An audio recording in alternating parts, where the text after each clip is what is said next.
Gente, estreia nos cinemas nessa quinta-feira, dia 23, o drama A Baleia, do diretor Darren Aronofsky, de filmes como Mãe e Requiem para um Sonho. O filme tem muito burburinho, principalmente por causa da atuação do Brendan Fraser, que talvez você se lembre de filmes mais antigos, como A Múmia e George, o Rei da Floresta, e que estava há anos sem atuar, sem fazer nada em Hollywood. E é realmente um grande comeback. O cara está indicado ao Oscar de melhor ator e com chance de ganhar.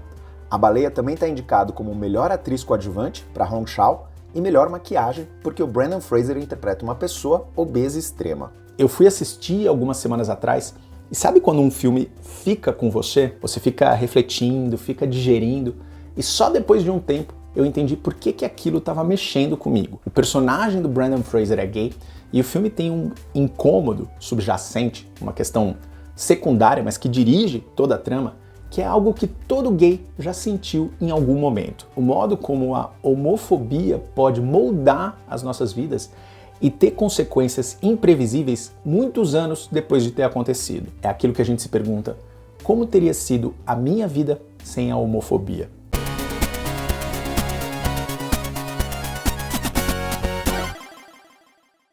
Aqui no canal Gay Nerd a gente fala de cultura pop e questões da vida gay, no caso de hoje, tudo ao mesmo tempo. Se tudo isso te interessa, já dá um like no vídeo, se inscreve aqui embaixo e ativa o sininho para receber todas as notificações. Hoje em dia, a gente fala muito sobre homofobia, sobre transfobia, sobre racismo. A gente vê muitas denúncias nas redes sociais, muitas reportagens sobre o assunto, mas essas reportagens quase sempre focam no aspecto jurídico da coisa, que é quando aquilo se torna um crime e, portanto, tem mesmo que ser denunciado. E aí pode ser levado para a esfera da discussão pública, porque em teoria é uma coisa preto no branco. Existe uma lei e essa lei diz que isso que você cometeu é um crime. O que muita gente não percebe, inclusive os que são nossos aliados, é que a homofobia, pensando aqui só em homofobia por causa do filme, ela não é um fenômeno apenas jurídico. Esse é só um aspecto, é só a ponta do iceberg. Antes disso, ela é um fenômeno social, ela é um fenômeno cultural, antropológico.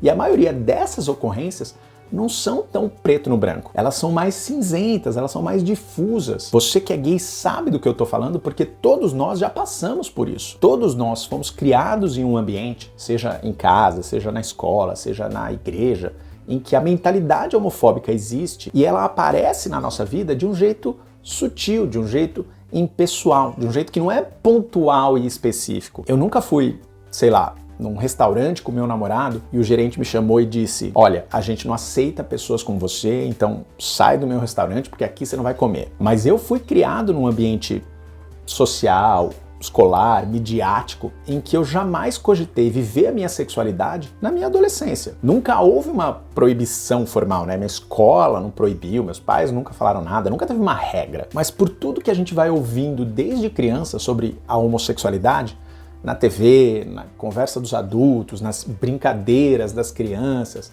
a gente vai entendendo: gostar de outro menino é errado. No meu caso, eu até sabia que não era errado, mas eu sabia que ia ser um problema, ia dar dor de cabeça. Então, melhor não fazer nada. E muitos de nós tiveram essa mesma vivência, ou melhor, não vivência, né? E tiveram o seu desenvolvimento emocional e afetivo atrasado durante anos por causa disso. A gente chega na vida adulta sem as ferramentas para lidar maturamente com namoro, com fim de namoro, com paixão não correspondida, com um monte de coisa. Eu falei especificamente sobre isso no meu review sobre Heartstopper da Netflix. Se você não viu esse vídeo, clica aqui para assistir. Mas esse é só um exemplo de como a homofobia não criminal, a homofobia cotidiana, afetou a nossa vida. É o exemplo que eu consegui lembrar, porque tá na minha vida, mas certamente não é o exemplo mais grave, tem coisa muito pior. Uma outra coisa que eu discuto muito aqui no canal é como a autoestima dos gays pode ser profundamente afetada pela rejeição dos pais. E não precisa ser nem aquela rejeição tipo expulsar de casa. Pode ser só aquele clima desagradável, aquela coisa não verbal que você sempre acha que fez alguma coisa errada. Você sempre acha que não é o suficiente. Isso é mais específico e doloroso com quem tem um irmão hétero, porque você sempre tem a percepção de que esse irmão hétero tem certas proteções, certos apoios, certas admirações que você nunca recebe. E aí isso é outra coisa que afeta a nossa vida amorosa. Como é que a gente vai entender amor? Como é que a gente vai se sentir digno de ser amado por outra pessoa se a gente não recebeu esse amor parental, que é a base da nossa autoestima? Quantos e quantos de nós entram num namoro que é uma furada simplesmente porque precisa preencher uma carência de auto-amor, de autoestima, que começou lá atrás com a nossa família. E de novo, isso não é crime. Um pai tratar um filho diferente do outro é horrível, é sinal de homofobia, mas não é crime, não está tipificado na lei. Então o ponto que muito hétero não entende, quando a gente está o tempo todo falando de homofobia, a gente não está falando de crime, a gente não está falando de situações pontuais, a gente está falando de uma mentalidade muito mais ampla, muito mais arraigada, que continua impactando as nossas vidas muitos anos depois. Às vezes sem a gente nem perceber, a gente só vai se dar conta na terapia. E foi exatamente isso que me pegou em A Baleia. Esse não é o tema principal do filme. O conflito principal é que o personagem do Brendan Fraser tá morrendo,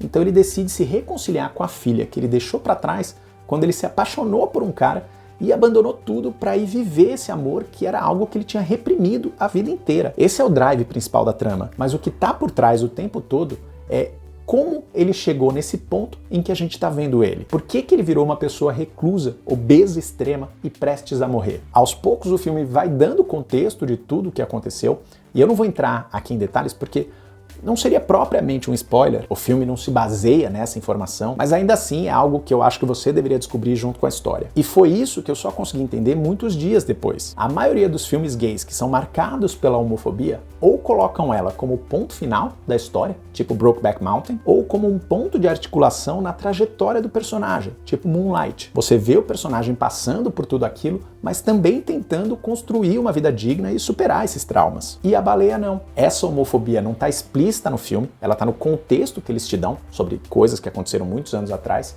mas ela é a força estrutural de tudo que está acontecendo no filme. O que a gente está lá testemunhando durante 2 horas é uma pessoa cuja vida hoje é só uma consequência de vários dominós que começaram a ser derrubados lá atrás, por uma homofobia boba, inconsequente, que não é crime, mas que destruiu a vida dele. É curioso porque o filme é baseado numa peça de teatro e ele é super teatral, são 5 personagens só, e ele se passa todo num cenário só, que é a casa do personagem do Brendan Fraser, mas o verdadeiro cenário, as verdadeiras paredes que aprisionam esse cara, a força estrutural da vida dele, é essa homofobia lá atrás, que ele nunca superou. E o que me dói é que todos nós, absolutamente todos nós, tem um ponto da nossa vida que a gente pensa, cara, se isso aqui tivesse sido diferente, minha vida seria outra. Se os meus pais tivessem me amado, se a escola tivesse me protegido quando eu sofria bullying, se eu não tivesse perdido tanto tempo numa igreja que nunca me aceitou, se eu não tivesse acreditado que eu precisava casar com uma mulher para ser feliz, para ser uma pessoa respeitada, se eu tivesse tido um ambiente para me aceitar do jeito que eu sou. Basicamente é isso, né?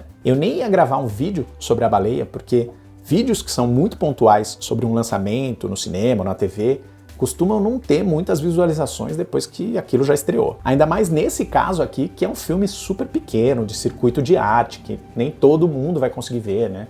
Não é Heartstopper na Netflix. Mas aí eu joguei um pouco dessa reflexão toda que eu fiz no Twitter, e a reação de vocês foi tão grande que eu percebi que a gente precisava conversar sobre isso. Tem uma dor aqui, tem um incômodo, um buraco que a gente precisa discutir, a gente precisa encarar. Especialmente porque teve muita gente que me respondeu no privado, eu não sei se eu quero ver esse filme porque eu tenho medo do que ele pode provocar em mim. Eu não acho que você precisa ver o filme, tá? Se você acha que vai ser um gatilho, você não tá preparado psicologicamente, não vá. Mas a gente tem que entender que esse é o potencial das boas histórias, da boa arte. Ela faz a gente lidar com as partes difíceis de nós mesmos. É evidente que ali a gente tá lidando com um caso extremo, né? Isso é até representado visualmente na obesidade extrema. E eu sei que inclusive tem muitos ativistas da questão da obesidade que estão contestando o modo como esse problema é representado. Mas você não é esse personagem. O modo como a homofobia marcou a sua vida não precisa ser um aspecto definidor, estruturante, irreversível da sua existência. Aliás, nada na vida é irreversível, exceto morrer.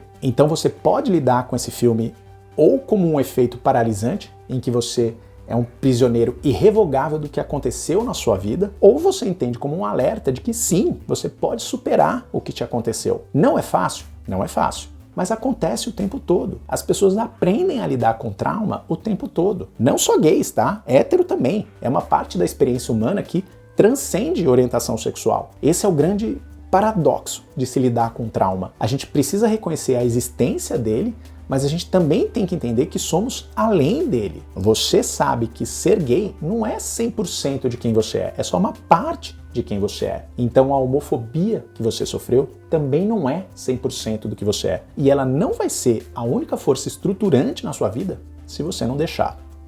Gente, reforçando aqui que A Baleia estreia nos cinemas dia 23 de fevereiro. Se não chegar na sua cidade, não se preocupa, porque depois de uns meses vai estar disponível nas plataformas de aluguel online, tipo Google Play, Claro Vídeo, Wallplay. Mas se você puder ir no cinema, vai no cinema ver, porque é como uma peça mesmo, então é lindo de se ver numa experiência coletiva. E a gente precisa valorizar quando tem filme gay no circuito, né? Não são vocês que vivem pedindo um filme gay que não seja estrelado por um gay padrão e que não seja sobre arranjar um namorado? Pois bem, e me fala um pouco de você. Você percebe que houve aspectos da homofobia no seu passado que afetam a sua vida no presente? Como é que você lida com isso? Me conta nos comentários. Para receber mais dicas de filmes, séries, livros e HQs LGBTQIA+, me segue lá no Instagram, no Twitter ou no TikTok. E claro, as DMs estão sempre abertas para a gente falar um pouco mais sobre essa questão de um modo mais privado. Deixa o seu like e a gente se vê no próximo vídeo. Cada vez mais gay, cada vez mais nerd.